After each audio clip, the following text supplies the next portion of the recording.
the process that I've been going through in the last year and a half or so after my last show, and even before my last show, was finding a really sweet balance between what health actually is, which health is also a mindset, I think is what people forget. And when you're putting yourself into addictive tendencies where you go to extremes, it's never healthy.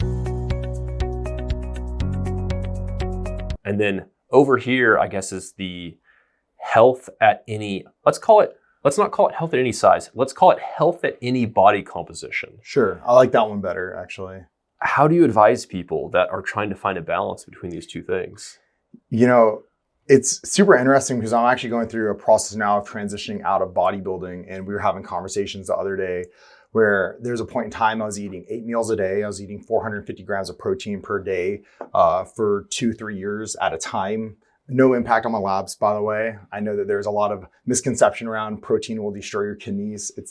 There's a lot of meta-analysis that points to the other direction, unless if you have a renal disease. And I was so regimented, and I was traveling from Atlanta to Seattle during part of that period of time, and I was waking up twice a night to eat. I wasn't eating out. If I did eat out, it'd be sushi. So it'd be like sashimi with some rice. And I would make sure that it met my macros pretty similar to the meal that I was eating. So it was a little bit of a balance in there.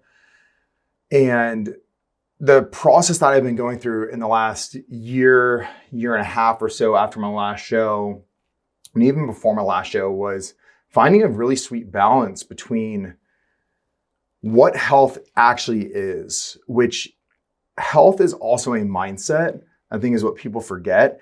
And when you're putting yourself into addictive tendencies where you go to extremes, it's never healthy, whether it's dieting down for a show and competing, or it's modifying an entire order when you're ordering out. You're going to get some oils on the food. They're not going to take your oil spray and spray it down and then cook for you.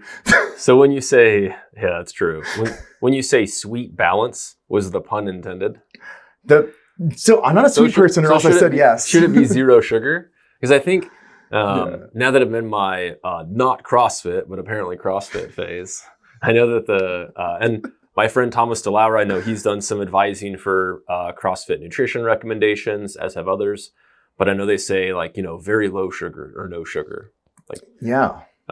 Use carbs for performance, but low to no sugar. So yeah, I guess sugar is a good example of orthorexia, because you can make the case that why not just consume carbs? It's better for your health. Where is the place to advise an individual that, let's say they are a bodybuilder, or they are, I was going to say power lifter, but they just eat whatever they want. So never mind. Let's say they're a bodybuilder, advising them on what to keep in the house. Because I think about, from my perspective, if it's nicotine or alcohol, I'm like, if you struggle with those things, keep them out of the house completely. Yeah, that's a really, really good question. So I think there's a lot of demonization within the dieting world, whether it's vegans demonizing meat, or carnivore, which it used to be keto, but carnivore now is the buzzword. And they're demonizing vegetables, saying you're going to die from it. They're toxin for you. Again, extremes. So what was the breakdown of your protein, by the way? Your 450 grams? Is that like 100% whey protein shake, or 100% blended chicken?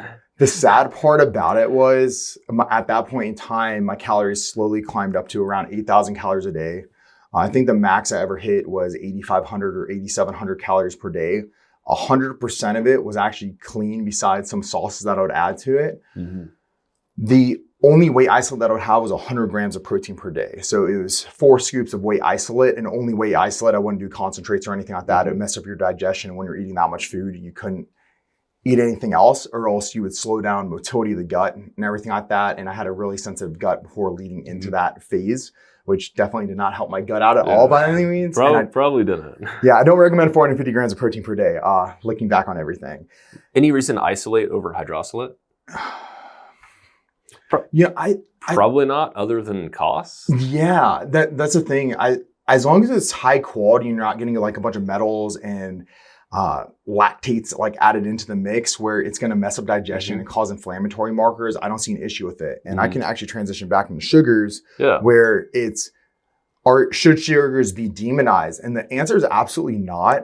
I think that there's a nice balance though, where you can have some sugars in your diet. It's not going to kill you. It's kind of like people that demonize fruit because of the fructose. Yep. Well, carbs are going to break down into sugar in the body anyways. Now, I will say highly processed sugars, if you're having gut issues or inflammatory issues, well, it's where does the rubber hit the pavement? So can you get away with eating an Oreo a day? Now, would I rather eat an Oreo than rice? Absolutely not. That's my personal preference. I'm not a sweet person. However, there are some people that are sweet people out there, and we all have our own demons, and we have to come to terms with our demons. So again, if you're addicted to sugar and you're going to have one Oreo and you're going to eat half a box of Oreos, you probably shouldn't have Oreos in your house, just like you said. But there is a very nice balance where you can find some sugary foods that kill off that craving of wanting processed sugars, in my personal opinion, where you can lean in those. Fruit is a really good one that I think is super underrated within the dieting world. I have fruit, and I sometimes have to do juice because I'm kind of lazy with my fruit. It's where I'll like blend stuff up. But fruit, I think, is super underrated as far as a sugar that you can consume. It's amazing for your liver. The liver is probably the most underrated organ in the body, in my personal opinion, for what all it does for the human body. And I assume that this would be kind of assuming that the person is in a caloric deficit. Of note, not all fruits are high in fructose, and fructose is also not any. I guess we can link our podcast we've done on fructose and the liver up here. There we go. Is fruit making you and your liver fat? I believe was the title of it. And a short version of a takeaway there is if you're in a huge caloric surplus, then that's going to make you and your liver fat. And if it, let's say you're consuming 0 grams versus 100 grams of fructose per day. The group that consumes 100 grams of fructose per day will have a slightly worse fatty liver, if let's say they're putting on 10 pounds a month. So don't do that. But that's a lot of fructose. That's a lot. It's a lot of fructose. It's dose dependent. The dose makes the poison, like anything else. Yeah.